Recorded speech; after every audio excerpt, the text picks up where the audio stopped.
रूस की तरफ से संदेश आया है इनके खिलाफ एकजुट होने का। भारत, चाइना और रूस तीनों मिलकर के RIC, रशिया, इंडिया, चाइना का ट्राइका बना लें और इस ट्राइका को पुनर्जीवित करें। भारत ने अपनी डिप्लोमेसी में एक बहुत बड़ा लूपहोल कहीं ना कहीं ढूंढ लिया है और वो ये है कि हमें पक्षधर बनना पड़ेगा। रूस, चाइना और इंडिया ने पहले भी इस तरह का प्रयास किया है कि हम लोग सब अमेरिका के सताए हुए हैं, अमेरिका ही भारत और चीन को लड़ाता है, हमको यह समझ में आ जाना चाहिए। और जब यह समझ में आ जाता है तो हमें अमेरिकी वर्चस्व के खिलाफ एकजुट हो जाना चाहिए। और इस एकजुट होकर के तीनों देश अगर एकजुट हो जाएंगे तो अमेरिका को बड़ा नुकसान पहुंचा सकते हैं। और इस बड़े नुकसान पहुंचाने को ही हम ट्रोइका कहते हैं। ट्रोइका असल में किसी घटना का नाम नहीं है। ट्रोइका असल मायने में एक शब्द है जो कि यूज किया जाता है इस तिकड़ी के लिए, 3 घोड़ों की घोड़ा गाड़ी के लिए। ट्रोइका शब्द का सही पर्पज है कि एक गाड़ी जिसे 3 लोग खींच रहे हो, अब 3 घोड़े खींच रहे हो तो रूस में से ट्रोइका कहा जाता है। हम 3 देश मिलकर के एक ऐसे रिलेशन को खींचे जो अमेरिका को चुनौती दे, यही चाहत इस समय मॉस्को की है। मॉस्को ने अपनी तरफ से इंटरेस्ट जाहिर किया है कि वापस से इसे जिंदा करिए ना। तो अब आपके दिमाग में इसका इतिहास आएगा कि मर कब गया था जिसे जिंदा करना पड़ रहा है। सारी जानकारी आज के सेशन में आपको विस्तार से देंगे क्योंकि ट्रोइका इस बार फिर से खबर में है। भारत, चाइना और रूस तीनों के मिलकर के एक साथ होने की ये जो घटना है ये पहले कब हुई थी, अब उस कहानी को जानते हैं। बात है साथियों वर्ष 1990 के दशक की। तब रूस के प्रधानमंत्री हुआ करते थे येवजेनी प्रामाकोव। येवजेनी प्रामाकोव पुतिन से जस्ट एक पहले वाले थे, मतलब एक छोड़कर पहले वाले थे। येवगेनी प्रामाकोव नाम के जो प्रधानमंत्री थे वो 1988 के अंदर रूस के प्रधानमंत्री बने थे। असल में रूस का जन्म 1991 में ही हुआ है, यानी रूस नामक देश 1991 में बना है। आपके दिमाग में सवाल आएगा क्या बात कर रहे हो सर, मैं सच बोल रहा हूं। उससे पहले रूस ना होकर सोवियत संघ हुआ करता था जिसे USSR कहा करते थे। USSR 1991 में 15 देशों में टूटा, उनमें से एक देश का नाम था रूस। ये जो बाकी देश हैं 15, उन्हीं में से आप सेंट्रल एशिया के country Kazakhstan, Turkmenistan, Uzbekistan, Kyrgyzstan इनके नाम सुनते हैं। ऐसे ही यूक्रेन का नाम सुनते हैं, लातविया, लिथुआनिया, बेलारूस, इन सब के नाम सुनते हैं। ये सब कभी 1991 तक USSR हुआ करते थे। 1991 का दशक ऐसा था, या कहिए तो 1990 का दशक ऐसा था जिस समय हम तीनों देशों के साथ कुछ बड़ा बुरा हुआ था। बड़ा बुरा हुआ था से क्या मतलब है, 1990 के जस्ट बाद 91 में अमेरिकी प्रभाव के चलते USSR 15 देशों में टूटा था। भारत इतना गरीब हो गया था कि गोल्ड यूके में गिरवी रखना पड़ा था, जिसके चलते 91 में हमें अपनी नीतियां बदल करके लिबरलाइजेशन, प्राइवेटाइजेशन, ग्लोबलाइजेशन वाली नीति, जो अमेरिका बेस्ड नीति थी, IMF के प्रभाव वाली नीति थी, वो अपनानी पड़ी थी। और चाइना में उस समय तियानमेन स्क्वायर के अंदर एक घटना हुई थी, एक तरह से कहिए कि लोकतंत्र के नाम का प्रयास हुआ था जिसको भड़काया अमेरिका ने था, ऐसा चाइना कहता है। और चाइना के अंदर एक बड़ा बवाल कटा था। तीनों देशों के लिए वो घटना या फिर वो समय अपने आप में बहुत ही लो टाइम में काउंट किया जाता है। हमारे देश का सोना गिरवी हो जाना, जिंदा रखने के लिए, देश को चलाने के लिए देश को जगह जगह जाकर अपनी बातें रखना पड़ रहा था कि भाई साहब कुछ दिन के लिए हमारी देश की मदद करिए। कुछ वैसी स्थिति हमारी उस समय पर आई थी। उस समय के ही काल के प्रधानमंत्री थे येवगेनी प्रामाकोव। हालांकि भारत ने 1991 से 98 के बीच में बढ़िया रिवाइव कर लिया था। इस बीच में पोखरण परीक्षण भी हो गया था। भारत तेजी से उठना शुरू हो गया था LPG रिफॉर्म्स के आते ही। लेकिन हाँ, ये दशक ऐसा दशक है जिसे लोग लो पीरियड में काउंट करते हैं। रूस ने चूंकि 91 में अमेरिका से मात खाई थी, सोवियत रूस टूट गया था। सोवियत रूस का टूटना कोल्ड वॉर के अंदर, जो कोल्ड वॉर हुई थी अमेरिका के बीच में और सोवियत रूस के बीच में, उसमें सोवियत रूस के हारने की तरह कंसीडर किया जाता है कि सेकेंड वर्ल्ड वॉर के बाद 1945 के बाद में जब अमेरिका और सोवियत रूस में यह बहस छिड़ी कि किसकी नीतियां ज्यादा प्रभावी हैं या किसका सिक्का ज्यादा चलता है, तो अमेरिका का कैपिटलिज्म ज्यादा जीत कर आया और सोवियत रूस का साम्यवाद हार गया। परिणाम स्वरूप 1991 के बाद स्वतंत्र रूप से साम्यवाद का नाम लेवा कोई नहीं बचा। एक लाइन में यह कहा जा सकता है। आइए आगे बढ़ते हैं। तो उस दौर में इन्होंने उस दर्द से गुजरते हुए कि चूंकि हम टूट तो गए हैं, अब चलो एक साथ एकजुट करने का प्रयास करते हैं अपने जैसे अमेरिका के डसे हुए देशों को। अमेरिका के डसे हुए देशों में नाम चीन का था और भारत का था।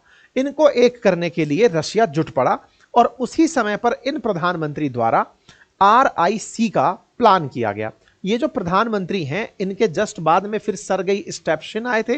वो 1999 के अंदर ही कुछ समय के लिए रहे और फिर 1999 ऑनवर्ड्स ही व्लादिमीर पुतिन प्रधानमंत्री बन गए थे रूस के। फिर इन्होंने पद नाम बदल के अपना राष्ट्रपति कर लिया, कार्यकाल को एक्सटेंड कर लिया, संविधान में परिवर्तन कर लिया, आज राष्ट्रपति हैं पुतिन। ठीक है, पहले ये प्रधानमंत्री हुआ करते थे। तो आप समझ सकते हैं कि रूस में प्रधानमंत्री का पद पावरफुल पद माना जाता था एक टाइम पर। इन प्रधानमंत्री महोदय ने भारत की भी यात्रा की थी। उस यात्रा में अटल जी के साथ में आप इन्हें 1998 में देख सकते हैं, जिसमें भारत के प्रधानमंत्री से मिलते हुए प्रामाकॉव जो हैं वो रूस इंडिया चाइना का एक फोरम बनाने का प्रस्ताव रखते हैं, जिसमें लाइन लिखी गई है, यूएस हेजीमोनी को काउंटर करने के लिए, अमेरिकी वर्चस्व को काउंटर करने के लिए हम कुछ ऐसा कर सकते हैं कि रूस इंडिया चाइना की एक तिकड़ी बना सकते हैं। तो क्या यह 1998 में ऐसा हुआ? बिल्कुल हुआ। तीनों देश एक सहमति से आए कि चलो हम मिलकर के अमेरिका के खिलाफ कोई गठबंधन बनाते हैं। लेकिन अमेरिका के खिलाफ गठबंधन बनाना आसान इसलिए नहीं है क्योंकि असल में व्यापार उसी से करना है, साथ में डॉलर उसी का चलना है। दुनिया का 60% से अधिक व्यापार डॉलर में होता है। ऐसे में उसके बिना चलना मुश्किल है। लेकिन हां, फिर भी हम समझे कि हमारा दुश्मन कौन है, इस बात को लेकर के सबके बीच में बैठक हुई। तीनों देशों ने अपने स्तर पर बातचीत की। क्या ये बैठकें बाद में भी चली? बिल्कुल चली। आप मनमोहन सिंह जी के टाइम पर भी ये तस्वीर देख सकते हैं। यह वर्ष 2006 की तस्वीर है, जब ये ट्रॉयका के तीनों लीडर्स, प्रधानमंत्री मनमोहन सिंह, उधर से व्लादिमीर पुतिन थे और साथ में चाइना की तरफ से हु जिनताओ नाम के जो प्रधानमंत्री थे वो यहां पर दिखाई दे रहे हैं, यानी राष्ट्र अध्यक्ष दिखाई दे रहे हैं। ठीक है साहब, तीनों मिले। तो क्या ऐसा था कि 2006 में ही मिले? ऐसा नहीं है। 1998 के बाद में 20 बार अब तक तीनों देशों के राष्ट्र अध्यक्ष अलग अलग स्तर पर मिल चुके हैं। या तो प्राइम मिनिस्टर लेवल पर मिल चुके हैं, विदेश मंत्री स्तर पर मिल चुके हैं, फाइनेंस मिनिस्टर लेवल पर मिल चुके हैं। तीनों देशों ने आपस में बातचीत जारी रखी है। 1998 से आप 2025 में हैं, 27 साल का कालखंड बीत चुका है। ऐसे में 20 बार मिलना और 7 बार ना मिलना, यही तो सबसे बड़ा सवाल है। और इन 7 बार में वर्ष 2020 से लेकर 25 के बीच का जो ये 5 साल है ना, ये डेड पीरियड है। असल में 5 साल से हम तीनों लोग एक साथ नहीं मिल रहे हैं। नहीं मिल रहे हैं ये बताने की आवश्यकता नहीं है कि क्यों नहीं मिल रहे हैं, क्योंकि चीन ने जो गलवान वैली इंसिडेंट किया था उसके बाद भारत ने ट्रॉयका से किनारा कर लिया था। और ट्रॉयका से किनारा करना और अमेरिका द्वारा उसी समय हमें दाना डालकर क्वाड के लिए बुला लेना कि चले आओ हम मिलकर के क्वाड बनाएंगे। आप इन 3 के चक्कर में नहीं, हम 4 के चक्कर में रहो, मिलकर कुछ बढ़िया करते हैं। जापान, ऑस्ट्रेलिया, इंडिया और अमेरिका क्वाड बनाते हैं, हम चाइना को पछाड़ेंगे। इन लोगों ने आपको गलवान में दिक्कत खड़ी की है, हम इसको पछाड़ेंगे। अमेरिका की जो चाहत थी वो असल में ट्राइका से छिड़कर ही बनी थी, क्योंकि ट्राइका बना इसीलिए था कि हमें अमेरिका को काउंटर करना है। ये कुछ तस्वीरें हैं जिसमें आप देख सकते हैं किस तरह से सरगेई लेवरोव, स्वर्गीय सुषमा स्वराज जी और ये जो क्या नाम है इनका, वांग वी, ये चाइनीज विदेश मंत्री, इन तीनों को आप एक साथ देख सकते हैं। इनके बीच में कई मंचों पर पहले भी मुलाकात हुई है। ये कुछ मैं आर्काइव्स दिखा रहा हूं, वर्ष 2015 की ये कटिंग दिखा रहा हूं, जब तीनों के बीच बातचीत हुई थी। बातचीत कब कब अटकी? पहली बार अटकी वर्ष 2017 में, जब भूटान के डोकलाम में चीन के द्वारा हमारे इस चिकन नेक को बाधित करने के लिए प्रयास किया गया था। उस समय पर जैसे ही ड्रैगन ने यहां पर पांव पसारा, भारत और चीन के संबंधों में खटास आ गई थी। भारत और चीन के संबंध में खटास आई, ट्रॉयका की बातचीत तभी सबसे पहली बार रुकी। डोकलाम मामला चला, दोनों की सेनाएं आमने सामने आई, लेकिन दिसंबर 2017 तक फिर से सब कुछ सामान्य हो गया था। दोनों के बीच सामान्य हुआ तो फिर 2018 में फिर से ट्रॉयका की बैठक हुई। 2018 में बातचीत चलने लगी, इसी बीच में फिर 2020 का गलवान स्टैंड ऑफ आ गया। गलवान वैली में जो हालात हुए उसके चलते भारत में चीन के खिलाफ बायकॉट के नारे लगने लगे। अब इस बायकॉट के नारे को चीन ने कैसे लिया, यह समझने की बात है। गलवान में जो घटना घटी, उस घटना के बाद में भारत में जो चीन विरोधी माहौल बना, बोले इस विरोधी माहौल को बनाने वाला असल में अमेरिका था। अमेरिका कैसे था? बोले अमेरिका के द्वारा मीडिया पर जबरदस्त कंट्रोल किया जाता है। अच्छा, ये बात सच भी है। भारत में कोई चीनी अखबार नहीं आता है। ग्लोबल टाइम्स भी भारत में अब बैन कर दिया गया है। ऑपरेशन सिंदूर के बाद उनका पाकिस्तान प्रेम देखकर हमने उसको रोक दिया है। लेकिन असल मायने में चीन के अंदर मंदारिन लिखी जाती है और वही पढ़ी जाती है और उसी से सूचनाएं आदान प्रदान होती हैं। दुनिया भर के लिए वो लोग चाइना का अखबार ग्लोबल टाइम्स चलाते हैं, जिसे पढ़ो और चाइना में क्या चल रहा है उनके नजर से देखो। लेकिन अमेरिका का जो अंग्रेजी नेटवर्क है, चाहे वो न्यूयॉर्क टाइम्स हो, वाशिंगटन पोस्ट हो, CNN हो, ये सब देश भर में दुनिया भर की खबरें लाकर डालते हैं। आज हमारी देश की बहुत सारी मीडिया हाउसेस इनके साथ जुड़कर काम करती हैं और उन्हीं का नैरेटिव होता है जिसको चलाया जाता है। इंटरनेशनल मीडिया पर अमेरिका का जबरदस्त कंट्रोल है। उसी के मीडिया हाउसेस हैं जो पूरी तरह दुनिया में फैले हुए हैं। तो वो जो भी खबर फैलाते हैं उसी का ट्रांसलेशन होकर अंदर तक चला जाता है। उन खबरों के क्रम में ग्लोबल टाइम्स का कहना था कि भारत जिसे वो हाथी से रिप्रेजेंट करता है, चीन जिसे पांडा से रिप्रेजेंट किया जाता है, इनको लड़ाने वाला जो मतलब जोकर है वो अमेरिका है। यही असल में इन दोनों को झगड़ाता है, इन दोनों के बीच में दिक्कतें पैदा करता है। अच्छा, चाइना के अंदर इस तरह की रिपोर्ट्स भी छपना शुरू हुई कि असल मायने में बायकॉट चाइना को प्रमोट कौन करवा रहा है। तो ऐसे में अमेरिका का ही नाम निकल कर आया कि भारत के अंदर बायकॉट चाइना ट्रेंड चलाने वाला और कोई नहीं, असल मायने में वो केवल और केवल एक ही व्यक्ति है और उसका नाम है अमेरिका। और अमेरिका में उस दौर के अंदर ट्रंप का शासन चल रहा था। ऐसे में ट्रंप ने उस दौर में भी भारत और चीन के बीच मध्यस्थता कराने का प्रस्ताव रखा था, जैसे वो हाल ही में भारत पाकिस्तान के बीच मध्यस्थता का प्रस्ताव रख चुके थे। मध्यस्थता का क्रेडिट ही खा गए इस बार। तो भारत और चीन के बीच में गलवान के समय पर भी उन्होंने ऐसे ही कि मैं आप दोनों के बीच शांति ला सकता हूं। भारत ने शांति क्यों नहीं मांगी? क्योंकि हमें पता था कि तुम एक साथ हम दोनों देशों के ऊपर चढ़कर बैठ जाओगे और अपने आप को हम दोनों से ऊपर बताओगे, जबकि हम लोग तो तुमसे भी झगड़ना साथ में ही चाहते हैं। भारत पाकिस्तान के मामले में दिक्कत कहां आई? भारत ने अमेरिका की मध्यस्थता नहीं मानी, लेकिन पाकिस्तान ने जब से थैंक यू बोला, उससे यह हो गया ना, एक पार्टी मान गई तो दूसरी पार्टी तो मान ही गई। क्योंकि भारत ने कह रखा था कि अगर पाकिस्तान अपनी तरफ से गोलाबारी रोकेगा तो हमने तो पहले कह रखा है, हम युद्ध में थोड़ी उतरे, हम तो पनिशमेंट देने उतरे थे। यही जबरदस्ती में फिर से गोलाबारी कर रहे थे, इसलिए हम इनको जवाब दे रहे थे। कुल मिलाकर के चीन ने उस समय भी अमेरिका ने हमारे बीच में मध्यस्थता का प्रस्ताव रखा था। खैर, ये चर्चा चलते हुए ट्रॉयका बीच में अटक गया था। ट्रंप का ये वो काल था जिस समय पर इन्होंने एक मध्यस्थता का राग छेड़ा था। मध्यस्थता नहीं हो पाई। फिर क्या हुआ? फिर यह हुआ कि अमेरिका ने क्वाड का जाल फेंका। क्वाड का जाल असल में अमेरिका के नेतृत्व में जापान, ऑस्ट्रेलिया, भारत को मिलाकर 4 देशों का एक समूह बनाना था, जिसका असल उद्देश्य काउंटर करना था चाइना को ही। क्वाड की बैठकें होती हैं। क्वाड की बैठकें कोरोना काल में होती हुई दिखाई देती हैं। समझ में आता है कि क्वाड किस तरह से बनाया जा रहा है। एंटी चाइना बनाने का प्रयास किया जाता है। भारत के प्रधानमंत्री के साथ फिर जब नए राष्ट्रपति आते हैं उनकी मुलाकात होती है और मुलाकात में बार बार यही कहा जाता है अमेरिका के द्वारा कि हम इंडिया चाइना बॉर्डर पर पूरी तरह नजर बनाए हुए हैं और हम इनके साथ खड़े हैं। मतलब भारत को यह उकसावा दे दिया जाता है कि अगर चाइना के साथ आप झगड़ोगे तो हम आपके साथ हैं। अमेरिका का भारत से जो प्रेम उजागर हुआ, असल में वो चाइना के खिलाफत करने के कारण हुआ। बिल्कुल वैसे ही जैसे कि पाकिस्तान के साथ में चीन का जो साथ है वो इसलिए कि चलो भाई हमारा कॉम्पिटिटर है भारत, चलो तुम्हारा साथ दे देते हैं। ऐसे ही अमेरिका को लगता है कि चीन हमारा कॉम्पिटिटर है, चलो भारत का साथ दे देते हैं। तो ये भारत के साथ ऐसे निकलकर अमेरिका उस बीच में आया था। चलो साहब, इसके बाद में क्या हमारे बीच में बातचीत हुई? बातचीतों का दौर 18वीं मीटिंग हुई, 19वीं मीटिंग हुई, 20वीं मीटिंग हुई, लेकिन ये बीच में अटक करके रह गई। अमेरिका इस बीच के अंदर बार बार भारत और चाइना को घसीटने का प्रयास करता रहा और क्वाड की बैठकें लगातार करता रहा। इस पर चीनी मीडिया ने इस क्वाड को इस तरह से दिखाया कि ड्रैगन की पूंछ पकड़ लो तुम लोग। चारों के झंडे लगाकर हाथ दिखाकर कहा कि लो ड्रैगन की पूंछ पकड़ लो, कुछ नहीं बिगाड़ पाओगे हमारा।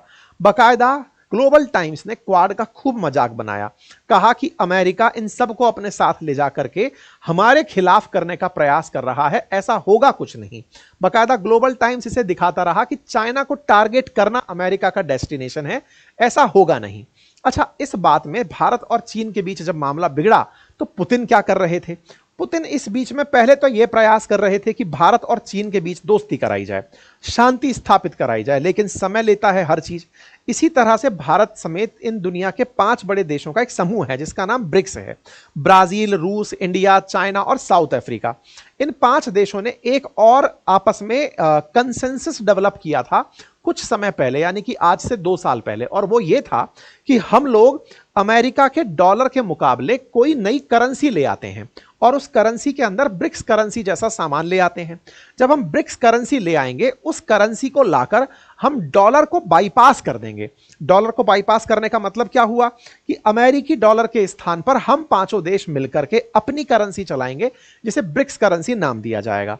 ब्रिक्स करेंसी की बात ब्रिक्स में रशिया 2024 की जो बैठक हुई उस दौरान भी की गई, जब चर्चाएं इस कदर बढ़ने लगी कि ये 5 देश मिलकर के अमेरिका को काउंटर करने के लिए नई करेंसी का विचार कर रहे हैं। उस समय अमेरिका में फिर चुनाव थे, ट्रंप इस बार फिर से उम्मीदवार थे। ट्रंप ने यह मामला पकड़ लिया कि डॉलर को नीचा दिखाने का ये लोग प्रयास कर रहे हैं। उन्होंने भाई साहब चुनाव के बाद ही ये घोषणा कर दी कि अगर इन्होंने कुछ ऐसा प्रयास किया तो मैं सब पर टैरिफ लाद दूंगा। इस बीच में ब्रिक्स के अंदर कंट्रीज जुड़ते चले गए। आज 11 देश हैं जो ब्रिक्स संगठन के अंदर शामिल हो चुके हैं। कजान में 2024 के अंदर हुई इस बैठक में रूस ने भारत और चीन को नजदीक लाने का प्रयास किया। पुतिन के द्वारा इन दोनों को साथ लाने का प्रयास किया गया, जिसके चलते दोनों के बीच में हाथ मिल गया। इस पर हमने सेशन 7 महीने पहले भी किया था और बताया था कि आफ्टर ऑल पुतिन कामयाब हुए और भारत और चीन का हैंडशेक करवा दिए। एक तरह से रूस को यहां पर बढ़त मिली और अमेरिका यहां पर पिछड़ता हुआ दिखा। हालांकि जब ट्रंप आए तो उन्होंने इस मित्रता के खिलाफ खुलकर बोला और कहा कि यदि तुम लोग सोचते हो कि तुम लोग मिलकर हमारे डॉलर को नीचा दिखाओगे तो मैं तुम पर 100% टैरिफ लगा दूंगा। यह बकायदा इनका ट्वीट है जो इन्होंने आते ही सबसे पहले मार डाला कि अगर ब्रिक्स कंट्री सोचते हैं कि मेरे खिलाफ करेंसी ले आएंगे तो मैं 100% टैरिफ लगा दूंगा, अमेरिका में माल बिकने नहीं दूंगा। ऐसे में हम जैसे देशों ने निकलकर कहा कि ऐसा फिलहाल कोई प्रस्ताव नहीं है, हम डॉलर का कोई रिप्लेसमेंट नहीं तलाश रहे हैं। भारत इस समय पर सफाई दे गया। भारत से यही एक बहुत बड़ी गलती हुई थी। गलती क्या हुई थी? ये कहिए कि भारत की जो साधने की नीति है कि हम इसको भी साध लें, उसको भी साध लें, किसी का बुरा ना बने। अच्छा, दुनिया में ये होता आया है कि अगर आप सबके अच्छे हो ना तो आप किसी के अच्छे नहीं हो, आपको कोई ना कोई पक्ष लेना पड़ता है। अब एक ऐसा समय भारत को भी फील हो रहा है। भारत की, मैंने आपसे उस समय भी कहा था, ऑपरेशन सिंदूर के समय पर भी कहा था कि भारत ने अपनी डिप्लोमेसी में एक बहुत बड़ा लूपोल कहीं ना कहीं ढूंढ लिया है, और वो ये है कि हमें पक्षधर बनना पड़ेगा। हम जो मध्यम मार्गी बनकर चलते हैं, जब हमें मित्रों की तलाश होती है तो हमें भी मध्यम मार्ग दिखाने वाले मित्र आ जाते हैं। जैसे ऑपरेशन सिंदूर के समय हमारा परम मित्र रूस भी खुलकर हमारे साथ खड़ा नहीं हुआ। क्यों नहीं हुआ? उसने भी हमें वही ज्ञान दे दिया कि जिस तरह आपने रशिया यूक्रेन के समय पर ज्ञान दिया था कि डिप्लोमेसी डायलॉग से पीस आती है, उसने भी हमें यही ज्ञान दे दिया कि देखिए संवाद से चीजें सुधरती हैं, बातचीत कर लीजिए, क्या पता दोनों देशों के बीच शांति आ जाएगी। तो वो हमको शांति का पाठ वैसे ही पढ़ा गया जैसे हमने उसको रशिया यूक्रेन के केस में पढ़ाया। ऐसे ही इजराइल और फिलिस्तीन के संघर्ष में, इजराइल और हमास के संघर्ष में इजराइल भी हमें ज्ञान वही दे गया कि आतंक के खिलाफ हम आपके साथ दृढ़ता से खड़े हैं, बिल्कुल वैसे ही जैसे भारत ने इजराइल को कहा था कि हम खड़े हैं। लेकिन तुर्की और अजरबैजान खुलकर पाकिस्तान के साथ आए क्योंकि पाकिस्तान ने अपने आप को पहले ही पक्षों में डाल रखा है। हां, पैसे वाला देख करके वो भले ही पिघल जाए कि अमेरिका के साथ जाना है कि चीन के साथ, लेकिन वैसे उसने अपने स्पष्ट तरीके बना रखे हैं कि इन देशों के साथ रहना है, इनके खिलाफ रहना है। खुल के बोलता है कि मैं इजराइल के खिलाफ हूं, खुल के बोलता है कि मैं फिलिस्तीन के साथ हूं। इसका मतलब पाकिस्तान तुलनात्मक रूप से ज्यादा अच्छा स्टैंड लेता हुआ इन दिनों दिखाई दिया। वहीं भारत ने सबको साधने के चलते किसी को भी अपने साथ नहीं पाया, या कहिए सबसे सांत्वना पुरस्कार पाया कि वेल डन बेटे, बहुत अच्छा किया, लेकिन आपके साथ आपके जीतने के जश्न को साझा करने कोई नहीं खड़ा हुआ। ठीक है, ऐसे में भारत ने इस समय जब यह कहा कि ब्रिक्स करेंसी के समय पर नहीं सर हमारा कुछ भी ऐसा प्लान नहीं है, उसी समय पर ट्रंप को समझ में आ गया कि इनकी दूखती नस है टैरिफ। तो ट्रंप ने हमें टारगेट करना शुरू किया, टैरिफ किंग कहकर पुकारना शुरू किया कि बेटा अब एक डर गया। अच्छा, भय की एक बहुत बड़ी नियति है। भय की एक नेचर होती है। जो जितना डरता है उसको उतना डराया जाता है, जिसके अंदर जितना भय प्रवेश कर चुका है उसको उतना ही बड़ा किया जा सकता है।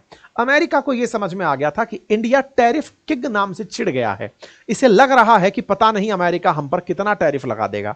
इसके चलते हम अमेरिका के हर उस दुस्साहस को स्वीकार करते चले गए। भारत को हर जगह टैग कर देना, आप टैरिफ किंग हैं, आप सबसे ज्यादा टैरिफ लगाते हैं।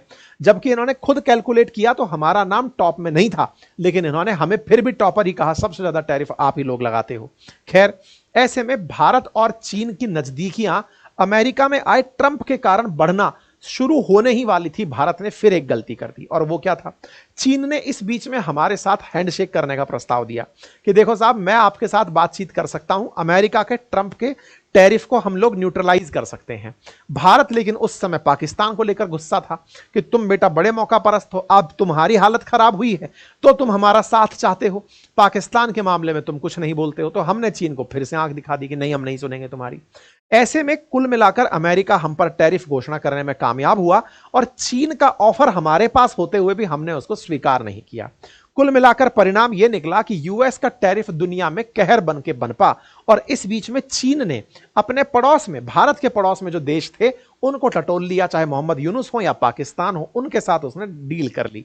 कुल मिलाकर चीन ने भारत के दुश्मनों को, हालांकि उनके पास कोई कैलिबर नहीं है, फिर भी उन्हें दाना डालकर अपने पक्ष में करने का काम कर लिया। रूस बैठा बैठा ये सब चीजें देख रहा था कि भारत जैसा इतना बड़ा बाजार, दुनिया की चौथी अर्थव्यवस्था बनने को तैयार, परचेजिंग पावर पैरिटी में दुनिया का तीसरा सबसे बड़ा देश, अब ये इस तरह से अगर संघर्षरत रहेगा तो सही नहीं है।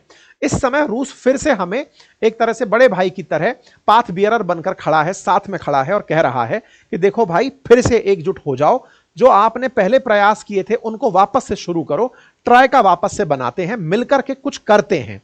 ऐसी स्थिति में रूस ने अभी जो यूक्रेन डिप्लोमेटिक जो रिबैलेंसिंग का काम चल रहा था उसे देख करके ये समझ लिया कि ट्रंप के हाथ में कुछ नहीं है, हमें सबको मिलकर के एकजुट होना पड़ेगा, और पुतिन ने उसके नजारे दिखाने शुरू कर दिए। क्योंकि पुतिन ये जानते हैं कि जो डराने वाला है, अगर उसे एक बार धमका दिया जाए ढंग से तो वो पीछे हट जाता है, और ट्रंप के साथ हुआ भी ऐसा। पहले चीन ने धमकाया कि हम तुम्हारे टैरिफ से डरने वाले नहीं हैं, ट्रंप पीछे सरक गए और सरक करके चीन को वापस से न्यूट्रलाइज कर दिए। इसी तरह से पुतिन ने धमकाया तो ट्रंप उन्हीं को भला बुरा कहने लगे, लेकिन कुछ बिगाड़ नहीं पाए। तो इन दोनों ने ट्रंप का डर जो है ना, वो दुनिया से निकालने का काम किया। जब दुनिया से निकालने का काम किया, तभी दुनिया की नजर में ये लोग लीडर बनकर दिखाई दिए। और हम जैसे जो देश हैं, जो दुनिया में बड़ी इकोनॉमी होते हुए भी, रूस से बड़ी इकोनॉमी होकर के भी हमें लीडरशिप किसी और की अब चाहिए हो रही है, तो रूस ने हमें समझाया है कि भाई सुनो, तीनों लोग मिलते हैं और इसके लफड़े में मत फंसो, वापस से मिलते हैं, ट्रेड के लिए कुछ ना कुछ विकल्प निकाल ही लेंगे, तीनों एक साथ रहेंगे, एकजुट रहेंगे, तो फिर कोई हमारी लड़ाई का फायदा नहीं उठाएगा। बिल्कुल वैसे ही है कि अगर भारत और चीन वाकई में कभी विचार करके देखिए, अगर ये दोनों देश एक हो जाते हैं, हालांकि ये दोनों बहुत ही मुश्किल से संभव होगा, क्योंकि फिर तो दुनिया की तमाम ताकतें जुट जाएंगी इन दोनों को संघर्ष कराने के लिए, लेकिन अगर एक बार ये दोनों देश एक हो जाते हैं तो ये बेचारे समुंदर ढूंढ ढूंढ करके, बांग्लादेश बंगाल की खाड़ी में डुबकी लगा लेगा तो पाकिस्तान अरब सागर में डुबकी लगा लेगा, और अमेरिका तो पैसिफिक ओशन की तरफ झांकेगा तक नहीं कि देखना ही नहीं है ये लोग तो गलत काम कर दिए हैं। मतलब इस तरह की स्थितियां बन जाएंगी। मतलब भारत और चीन का झगड़ना दुनिया में बहुत से देशों के हित में है। बाकी आप इस विषय पर क्या सोचते हैं, अपनी राय कमेंट बॉक्स में जरूर बताएं। क्या वाकई में भारत को चीन के साथ सोचना चाहिए कि हम इसके साथ आगे बढ़ें, और अमेरिका का जो राग फैला हुआ है, क्योंकि वो सगा किसी का नहीं है, ऐसे में क्या ट्राइका का भविष्य है? क्या तीनों देशों को मिलकर के वाकई में एकजुट होना चाहिए? क्या भारत को अपनी डिप्लोमेसी पर विचार करने की आवश्यकता है? तमाम बातें आप विचार करके कमेंट बॉक्स में अवश्य लिखिएगा सेशन पूरा होने के बाद में। और अपनी राय जो आप लिखते हैं, ऐसा नहीं है कि मैं उसे नहीं पढ़ता हूं, लेकिन उन सब पर मैं रिएक्ट नहीं कर पाता हूं, लेकिन आपके राय को लोग बहुत पढ़ते हैं। जो आप लिखते हो ना, बहुत सी एजेंसीज आकर के आपकी चीजों को पढ़कर जाती हैं, तो अपनी राय को खुलकर रखें। फिलहाल के लिए इतना ही। चैनल पर नए हैं तो सब्सक्राइब कर लें, साथियों से अवश्य साझा करें।